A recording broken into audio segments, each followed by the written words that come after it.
एक दुहूब भरा दिन था। सूरज की तेज करनें सुनहरी रेत पर झलक रही थीं।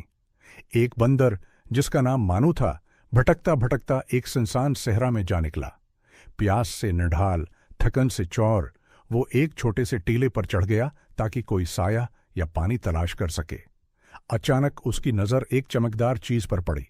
गौर से देखा तो वो एक पुरानी सी गढ़ी हुई कनवे जैसी गढ़ा था। मानो जल्दी से नीचे उतरा। हैरत की बात यह थी कि गढ़े में नीलगों पानी झलक रहा था।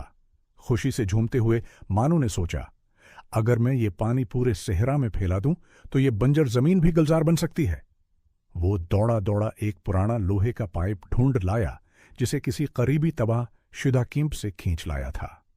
बड़ी महारत से उसने पानी का रख पाइप के जरिए सेहरा में डाल दिया। देखते ही देखते पानी रीत में बहने लगा और जल्द ही नर्म नर्म हरियाली अगने लगी। चंद दिनों में वहां छोटे छोटे रंग बरंगे फूल निकल आए, नन्हे पेड़ अगने लगे और ठंडी छांव हर तरफ फैल गई। परिंदे चहचहाकर वापस आ गए।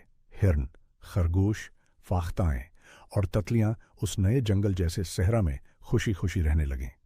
सब जानवर मानो के गर्द जमा हुए और खुशी से कहने लगे, शुक्रिया मानो, तुमने हमारी दुनिया बदल दी।